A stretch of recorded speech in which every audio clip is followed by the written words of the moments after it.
Pero cuando rige la ley de la selva, los poderosos hacen lo que quieren, los demás se las arreglan.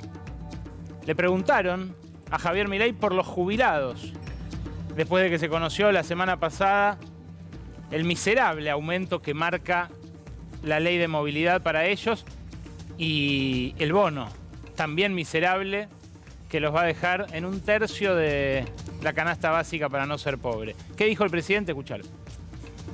Argentina es que todos los argentinos se empobrecieron. Sí. ¿Vos sabés cuál es el segmento etario que menos pobres tiene en Argentina? Los jubilados. Ah, y entonces, Igual, porque te aviso que... igual. no, pero te aviso... Sé que es 15, lo dijo Caputo ayer, 15% y 60% los chicos. Ah, ok, entonces... Pero no podemos ajustar a los jubilados. Bueno, el problema es que no hay plata. Pero los jubilados... Bueno, está bien. Podemos decir no hay plata. Bueno, estás ajustando a los más chicos también, ¿no? Porque ahí tenés más de 60% de pobres. En realidad tenés 2/3 de pobre ahí. Pero te van a decir, ¿el ajuste no era a la casta en lugar de a los jubilados? Y si nosotros el ajuste se lo estamos haciendo pagar a la casta, si nosotros justamente, pero voltearon la ley de bases. En la ley de bases estaba la recomposición de los jubilados. Es decir, con la dinámica que traía la fórmula, los jubilados iban a perder 2 puntos del PBI. Sí. Y nosotros le devolvíamos a los jubilados 1,5 puntos, porque también eso lleva un rezago. Entonces, ¿me comprendés? Pero bueno, decidieron que no. Decidieron que no y por eso ahora van a pagar una buena parte del ajuste. Es cierto que los jubilados tienen menor incidencia de la pobreza que los más chicos, pero ¿sabés por qué es? Por la jubilación, precisamente. Mirá este gráfico, que es bastante elocuente. Sigue la evolución de la pobreza en los jubilados, con jubilación y sin jubilación. La pobreza con ingresos jubilatorios se mantuvo por debajo del 20% durante todo este tiempo. Fíjate, llega hasta 2016 el gráfico. Estaba en el 10, de hecho. Se incrementó cuando le comieron un trimestre con Macri al 15 y después, también cuando cambió la fórmula al frente de todos, se siguió incrementando. Ahora es del 17%, pero ¿de cuánto sería sin jubilaciones? Del 72%. Claro. Siempre se puede estar peor.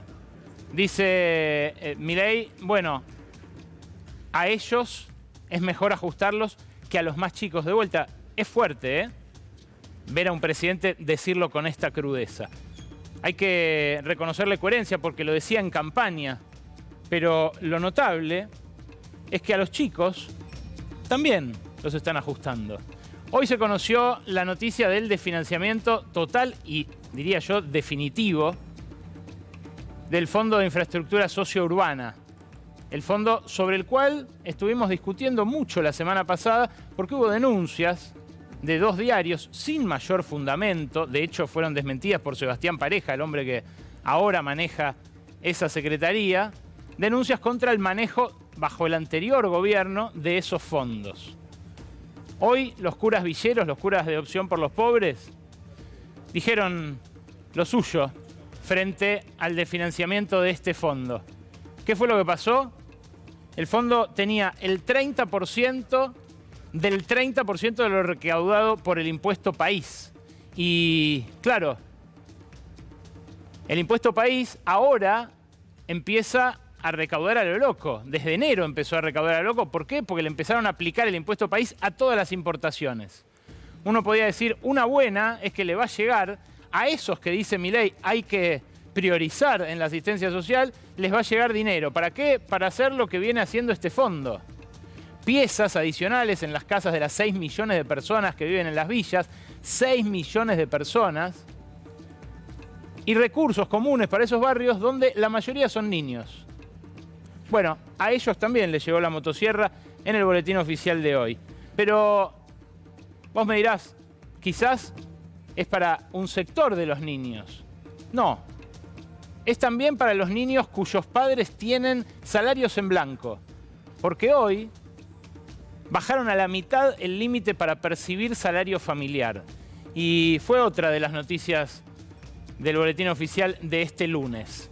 Las asignaciones familiares, el famoso salario familiar, va a ser cobrado a partir de este mes solamente por quienes no superen los 2 millones de pesos de ingreso como familia, no como trabajador.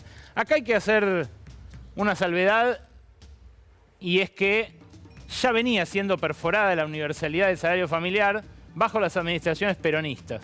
Fue Cristina Fernández de Kirchner la que estableció que ese tope fuera familiar y no por trabajador.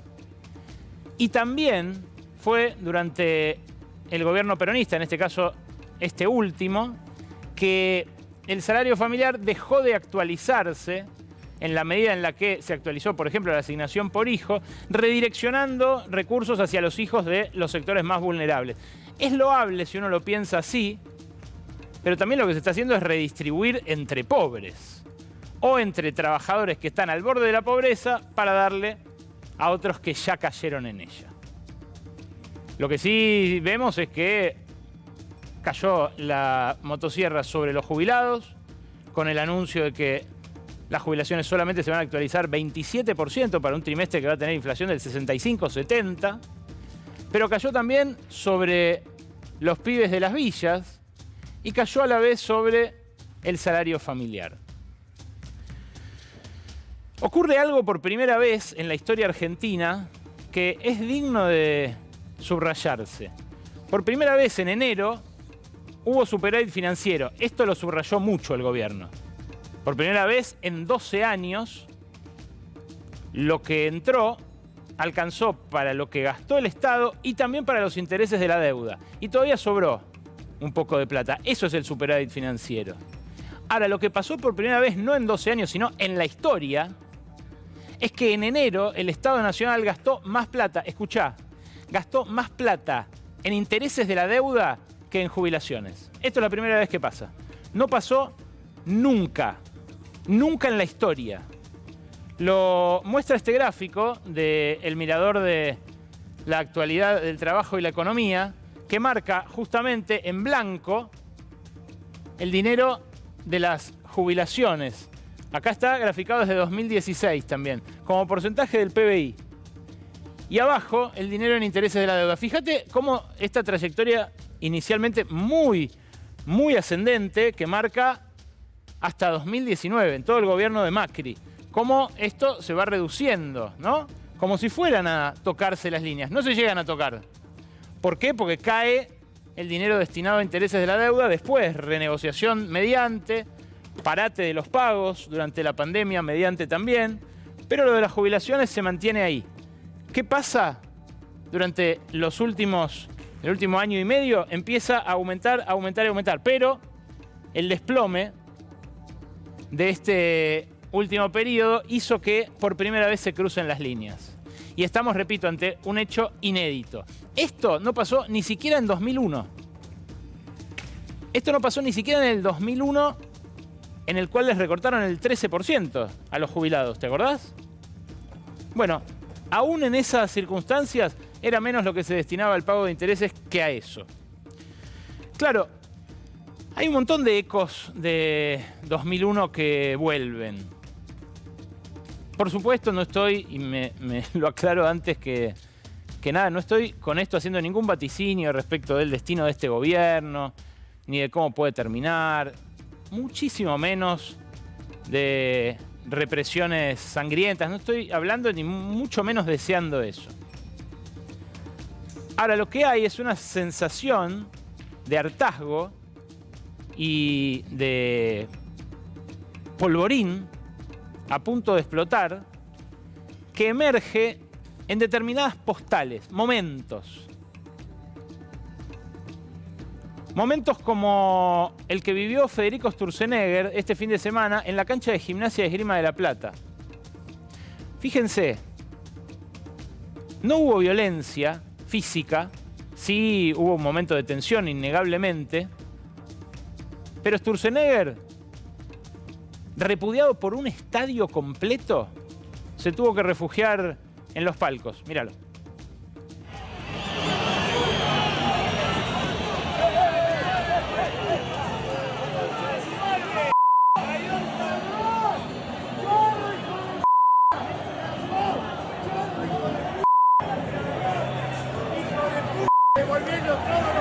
Hay uno que es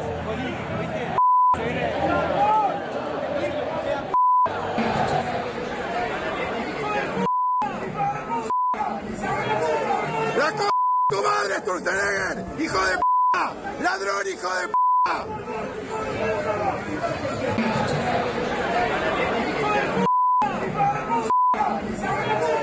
¡La c*** tu madre, Sturzenegger! ¡Hijo de p***! Repito, esto no es una arenga hacia la violencia. El fútbol tiene sus códigos, sus determinados cánones, incluso dentro de la cancha.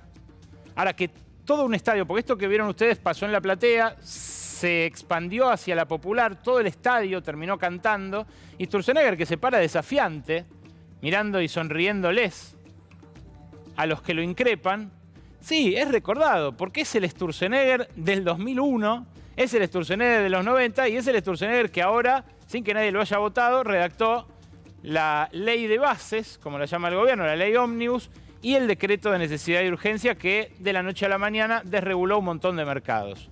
Uno de ellos, en un ratito lo vamos a conversar con uno de los empresarios más importantes, el de las prepagas.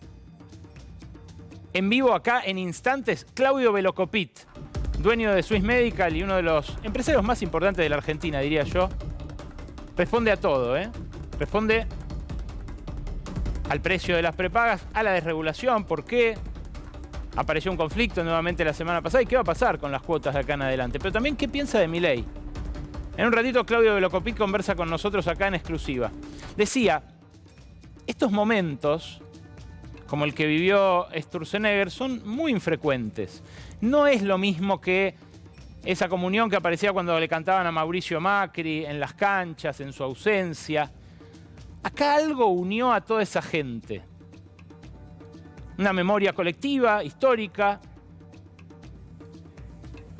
Algo también unió el viernes en una movilización que por primera vez unificó a los movimientos sociales del peronismo con los de la izquierda. Por primera vez en 20 años marcharon juntos. Ahí también algo unificó por unos segundos a un manifestante y a un policía. Míralos. ¡Dale, Petovelo! ¡Y Milei! ¡No le dan de comer a los pibes! ¡Y mandan la policía! Señor, mire. ¡Qué vergüenza! Señor, ¡Muchacho! por favor, cálmese. ¡No! Nadie le va a agredir. ¡No hay para comer en los barrios! Todos estamos igual, nadie lo va a agredir, cálmese. ¡Muchachos! ¡Lo van a cagar de hambre este gobierno a ustedes también! El conflicto no es entre nosotros, cálmese. No, sí. ¡Entonces váyanse! No. ¡Entonces váyanse si no hay conflicto No con podemos, nosotros! señor, es nuestro trabajo. Entiéndanos, vaya. No.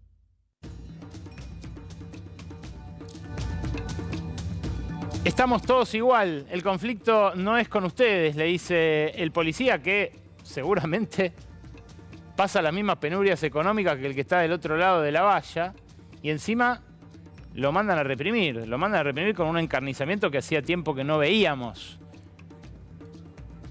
Pero ahí es donde se manifiestan los fracasos de una ministra en particular, de esta que ven en el medio, Sandra Petovelo, rodeada ahí de todo su gabinete. Es una ministra que es sin experiencia en el sector público y prácticamente sin experiencia tampoco en el sector privado. Tiene a su cargo ni más ni menos que las carteras de acción social, de trabajo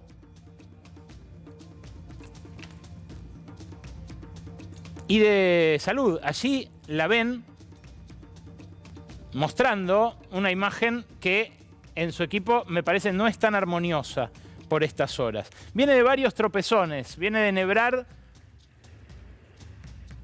varios golpazos Petovelo. Por un lado, lo del Fondo de Infraestructura Social y Urbana.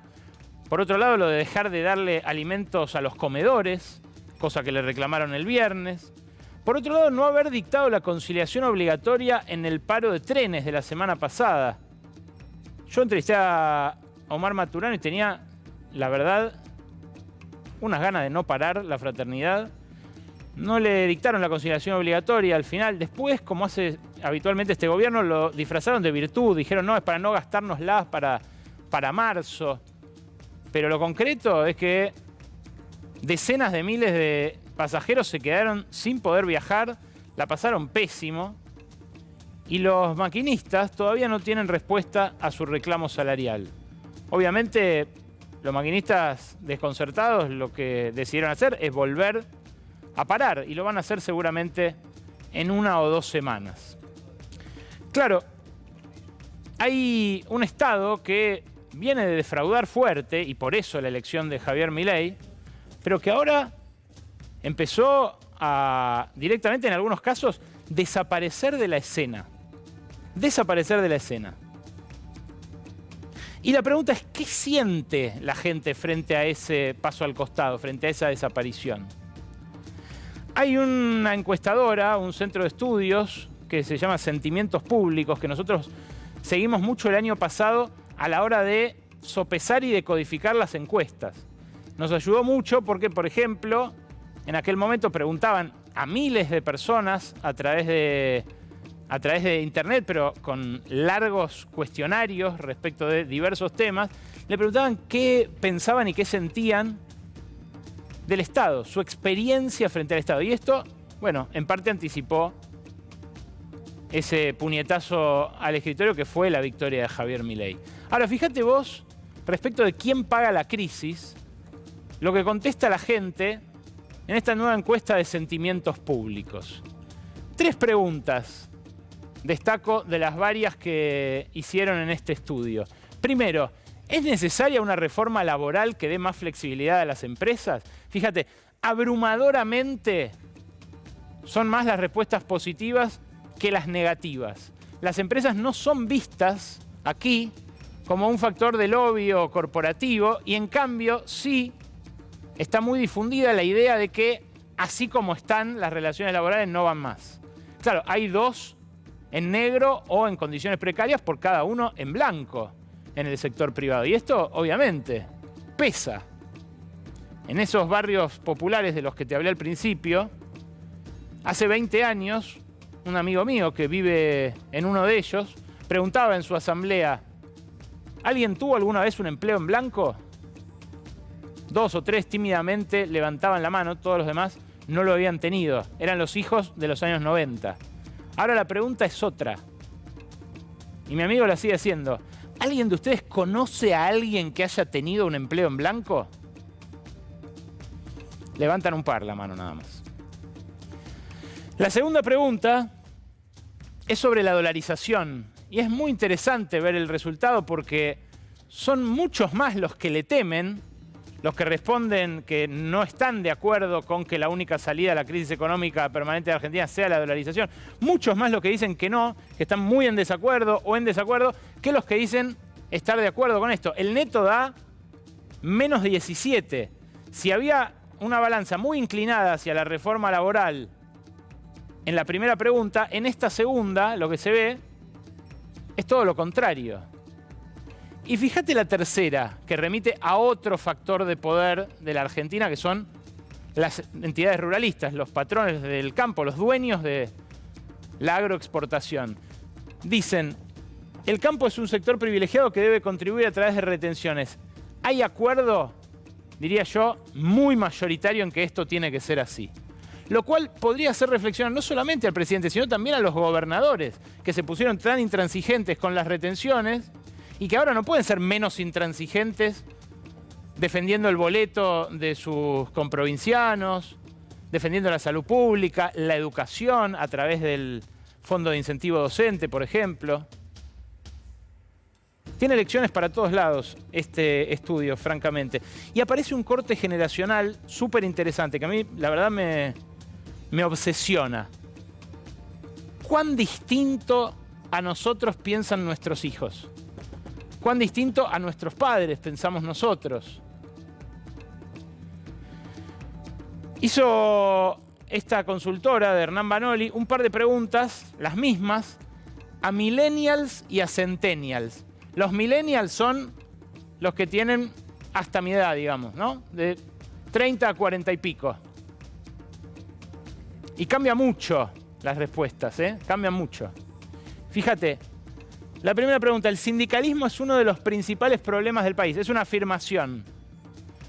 Abrumadoramente gana el acuerdo con esa frase entre los millennials. 26-5 es la diferencia entre las respuestas positivas y las negativas. ¿Querés ver entre los centennials cómo es eso? Mirá. El rechazo es tremendamente superior. 43 puntos de diferencia. ¿Cómo llegamos a esto? Bueno, es una pregunta para hacerse, obviamente. Son años también de construcción de una imagen pública, ¿no? Y años en los cuales los mismos dirigentes sindicales que se mantuvieron en las mismas sillas le dieron la espalda a muchos de los que decían representar. Fíjate la segunda pregunta. Vamos al mundo millennial de vuelta, al mundo de los 30 y pickers hasta 40 y pickers. Mirá, la policía debería contar con el poder suficiente para imponer el orden, le moleste a quien le moleste. Esto es algo que también cuenta con mucho respaldo, el discurso del orden. ¿Cómo es entre los centennials? Ahora lo vas a ver. Mucho mayor. El consenso represivo es mayor todavía. Estamos hablando de pibes, ¿eh? De pibes que conforman en buena medida la base social de la libertad avanza. Y la tercera pregunta te va a sorprender más todavía porque habla de la desigualdad. La afirmación la desigualdad es una consecuencia normal del mérito y la voluntad de las personas. Entre los millennials no es muy popular.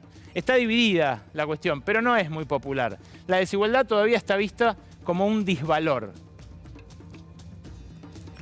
Fíjate lo que ha calado el discurso de la meritocracia entre los centennials que miran y responden esto. Muy mayoritariamente que sí, que la desigualdad es un poco culpa del que la sufre. Son cambios tectónicos, cambios que no ocurren de la noche a la mañana y que, de algún modo, las fuerzas populares en la Argentina no han sabido leer a medida que se producían. Pero que se produjeron innegablemente. Y sin embargo,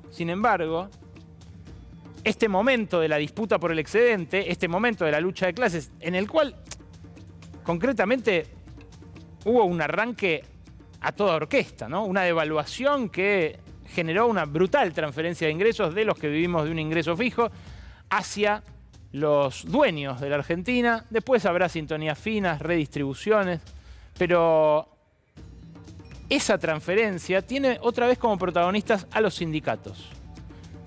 Empieza a abrirse una cuña entre los sindicatos que pueden empatarle a la inflación, los más poderosos, y los que no. Pero sobre todo, queda claro en la amenaza que profirió en su propia defensa el gobernador de Chubut, Ignacio Torres, queda claro que lo importante es quién mueve el mundo, quién puede bajar o no la palanca. Claudio Vidal, que es un emergente de esta nueva generación de gobernadores, igual que Ignacio Torres, pero en Santa Cruz, habló este fin de semana de lo que había dicho el chubutense. Lo hizo en este sentido, escucha. Pasando para nada bien y la verdad que ver a otro compañero, a otro gobernador pidiendo socorro como persona de bien, como argentino de bien, no tengo otra que salir a auxiliar y a pedirle un poco de orden al gobierno nacional. Bien. Basta de tanta agresión. Este tipo de medidas, de retener la coparticipación de las provincias, no ayuda absolutamente en nada. Esto no está bien si se trata de aplicar como medida como para silenciarnos o callarnos o nos quieren disciplinar de esta manera. No es lo correcto, no es lo correcto. Bien. Mi solidaridad con Ignacio Torres, ojalá, le pido al presidente Javier Milei que recapacite. Expresa su solidaridad con Torres, Claudio Vidal, que no es de su mismo partido, que asumió como un emergente del voto bronca contra el kirchnerismo en su provincia, pero que viene del sindicalismo.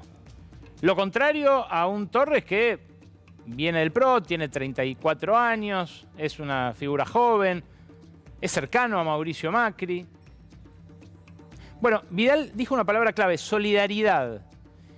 En el sondeo que hace Sentimientos Públicos aparece que si bien la hiperindividualización es muy notable en esta nueva generación, que se perdió el furor de lo colectivo, que uno se piensa ahora desde uno mismo, no desde su clase, no desde su sindicato, no desde su gremio, no desde su escuela.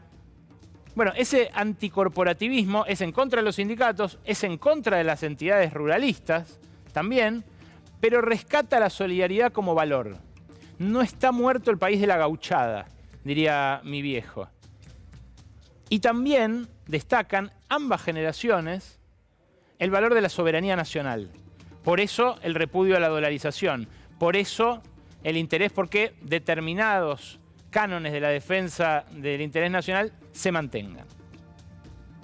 Pero decía, este hombre, Ignacio Torres, encabezó una rebelión de provincias que todas, cada una de ellas tiene un gobernador de un signo político distinto, la Patagonia. Sacaron este comunicado que es lapidario, lapidario.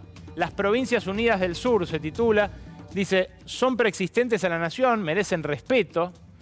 Los gobernadores no son empleados del Poder Ejecutivo Nacional ni están sujetos a órdenes. Sus mandatos surgen del pueblo de sus provincias y tienen la obligación de defender sus intereses. No aceptamos patrones de estancia ni el unitarismo de quienes se creen que van a poder pisotear a las provincias. Bueno, la información que tengo yo es que la semana que viene los gobernadores de las provincias patagónicas van a dar un paso más. Van a anunciar la conformación de una empresa pluriprovincial de energía. Van a coordinar entre ellos sus políticas respecto del petróleo, del gas, pero también de la energía hidroeléctrica, que son grandes generadores, y también de la energía eólica, que está allí puesta la esperanza de que Argentina se convierta en una potencia de esto. Claro, la amenaza de Torres fue respondida por el presidente con una ironía, con un acto de bullying. No sé, definilo vos. Mirá, le respondió esto. No, pobrecito Nachito, no la ve. No la ve, es un pobre chico que no pudo leer un contrato. Estamos hablando del gobernador de la provincia de Chubut.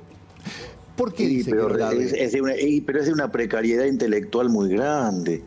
El contrato, digamos, o sea, la provincia tomó deuda contra garantía de coparticipación. Sí. Entonces, cuando usted arma esa operación, esa operación hace que cuando usted le depositan la coparticipación, la cual se deposita continuamente, se extrae la parte afectada a la deuda y le llega el remate. Bueno, ahí Milei, que dice Nachito, pobre, no la ve, terminó un poco haciéndose bullying a sí mismo, porque hoy el vocero presidencial, Manuel Adorni, un poco reculó. Dijo, lo tiene ahí en el mail, ya le ofrecimos la posibilidad de refinanciar. Bueno, claro, si no reculara, estaría poniendo en peligro el abastecimiento energético de toda la Argentina por 13 millones de dólares. Y ojo, porque mira cómo se distribuye la torta de la producción de hidrocarburos de la Argentina. Neuquén explica casi el 60% del total. La revolución de Vaca Muerta es algo innegable e imparable. Ahora, en segundo lugar aparece Chubut, con su histórica Comodoro Rivadavia. Ahí muy cerquita aparece la Santa Cruz de Claudio Vidal, aparece lo que se colecta offshore y muy cerquita después lo de Tierra del Fuego. Está muy concentrado en la Patagonia el hidrocarburo, tanto el petróleo como el gas.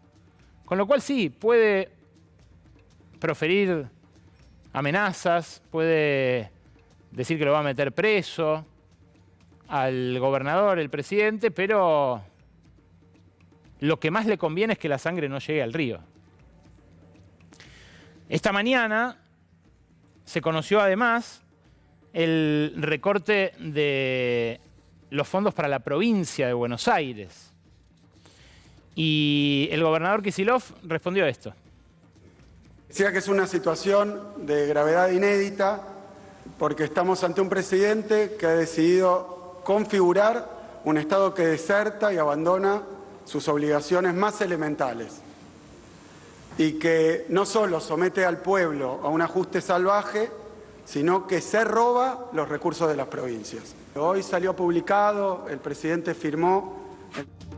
Se roba los recursos de la provincia, dice Kicillof, que fue uno de los primeros en solidarizarse con Torres, a pesar de que es del PRO, porque se la vio venir, ¿no? cuando veas las barbas de tu vecino cortar. Lo que pasa es que esta guerra con las provincias no se puede resolver así, no hay salida. Tiene que aparecer un árbitro. Y ahí los que miran, todavía manteniendo un silencio concesivo hacia el gobierno nacional, son los jueces. Hoy mismo Ignacio Torres planteó un recurso extraordinario en la Justicia Federal de Rawson para que le giren inmediatamente ese dinero retenido de la coparticipación a cuenta de un endeudamiento que tomó Mariano Arcioni, el anterior gobernador cercano a Sergio Massa, que hizo una gestión desastrosa. Ya falló a favor de él ese mismo juez, ese mismo tribunal de Rawson, y ordenó que le giren la plata de los subsidios a los colectivos, que son los que usan básicamente los estudiantes de primaria y secundaria, sobre todo de primaria. Bueno, ahí, en la justicia, es donde las empresas esperan que se mantenga todo. Porque hoy estuve hablando con todas las petroleras, con los gremios petroleros, todas me dicen, y bueno, esto de que se corte la verdad que sería una macana. Nosotros venimos trabajando hace mucho tiempo en la paz social, en que no se interrumpan los flujos. Ganan muy bien también los obreros del petróleo. No consideran que esta sea una disputa suya. Pero es una disputa que puede interferir en el negocio que los dueños de la Argentina identifican como la llave para salir del atraso y para romper con la escasez de divisas que nos mete en crisis a cada rato. Obviamente la justicia se frota las manos ante esto, ¿no? Porque erigirse en el referee más importante en un contexto en el que todos están peleando, bueno, vaya si permite recuperar legitimidad. La gran pregunta es, ¿qué va a hacer el más antidemocrático de todos los poderes? Un poder que ha mostrado, además, más de una vez que dista de ser imparcial.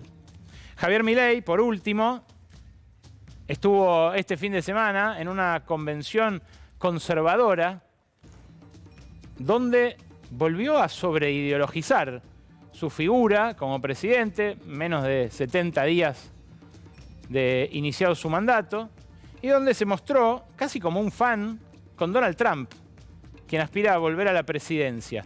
Era una salita oscura, en un rincón de ese salón de Washington donde se hacía la convención, pero francamente verlo llegar al presidente, saludarlo a Trump, bueno, da una idea de cuál fue el talante del encuentro, ¿no? Lo loco es que... Make Argentina great again. Ahí lo tienen. Bueno. Ahí está. Feliz, como perro con dos colas, ¿eh?